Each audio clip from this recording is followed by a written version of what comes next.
When the roadshow came to Cardiff last week, we took over the magnificent City Hall, and we knew then that one visit to Wales's capital city was not enough.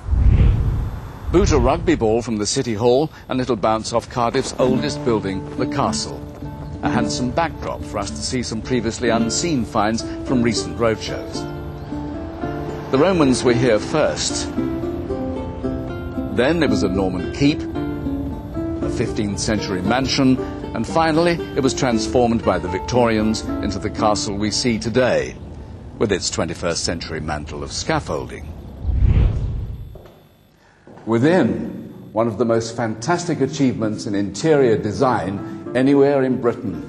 Some of it is quite dazzling. Given a free hand by the perfect client with plenty of money, the designer went wild with the decor. It was lavish, with the richest of colours. It was in its day an outrageous makeover, but then it was done by William Burgess, an architect with expensive taste. And the third Marquis of Bute's fortune came from coal, black gold. And Paul Atterbury, fancy seeing you here. I bet you love this place. I love it. It's the fulfilment of the great Victorian dream. Burgess was the one man who could pull it off. He could put together that Victorian vision of the medieval world. He was just dedicated to colour, pattern, ornament, and spending a lot of money. I mean, he and Bute, luckily, were great friends, and this is what they did. Well, this is the banqueting room. What did Burgess and Bute do here? Well, every medieval castle had to have a banqueting hall. Here, the painted theme is the complicated story of English and Welsh medieval history. But apart from all this heavy stuff, what I love is the sense of fun. Look over here, where you've got the salmon with its tail coming through the wall.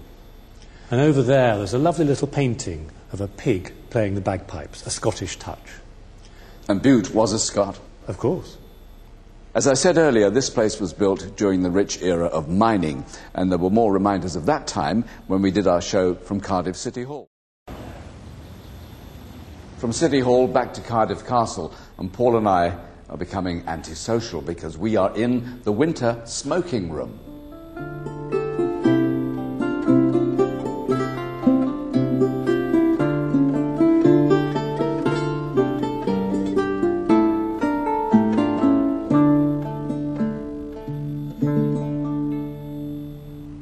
This is really boys' own territory, isn't it? Yes. The Victorians really developed smoking as a leisure activity. They did it all the time. They were addicted to it. They loved it. It was relaxing. It was fun. They would come in here, have their cigars out the drawer, drink a glass of port. You'd sit and relax and chat. And, of course, here we are in a sort of dreamland as they pulled on their cigars. And there seems to be a sort of theme here, almost of time, gentlemen, please.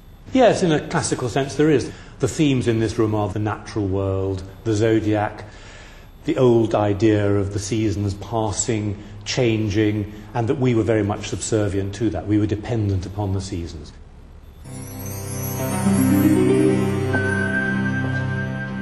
Wow, welcome to the Middle East.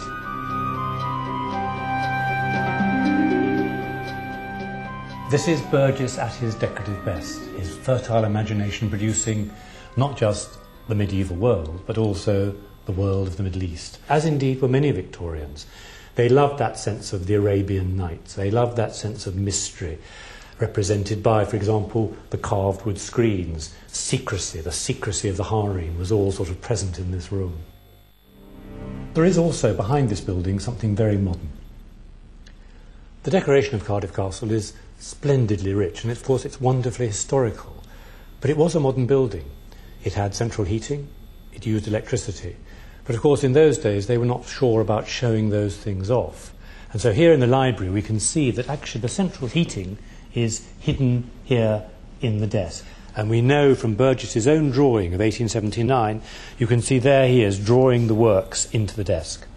So Bute and Burgess would sit here warming their feet under the desk while they made plans for the next great project. Yes, Coch, the red castle up on the hill. And we shall pop up and see that after we've had another visit to a recent roadshow, this time from Hampton Course, Coch, only a few miles from Cardiff's busy centre, a Gothic fantasy retreat and landmark to inspire all.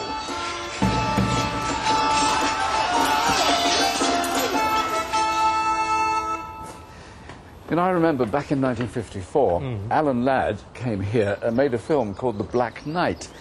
What is the truth about this fairy tale place? Well, it's probably nearly as romantic as that. A castle was built here in the 13th century. 200 years later, it was a ruin. And so when Bute took over, what he inherited was a picturesque pile of stones. Now, he had two choices: to leave it like that, or to build something new in the style of the old castle. Now, thanks to his friend Burgess, it was a very easy choice.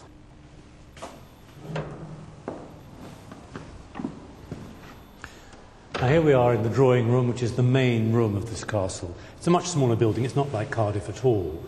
It's intimate, much more domestic, and the decoration, as a result, is much more light-hearted.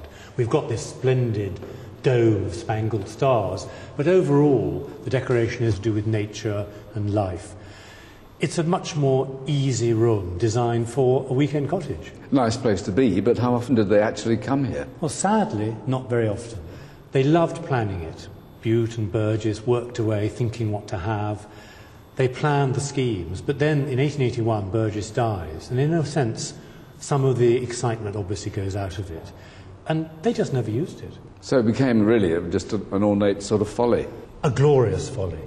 Just look at the decoration. We've got the fates above the fireplace, spinning the threads that rule our lives. There is a slight hint of fate, of life and death in here, but mostly life and death in nature. We've got all these plants and flowers, we've got Aesop's fables, we've got birds, we've got fruit, but essentially it's about every aspect of life. But they still managed, I hope, to work in a little fun? Yes, even after Burgess, the fun survived. There's a little frog holding a bottle of cough medicine for the frog in his throat. Well, I tell you something, they got more than a frog in their throat at a recent roadshow at Hastings, where there was an awful lot of very small animal life buzzing around.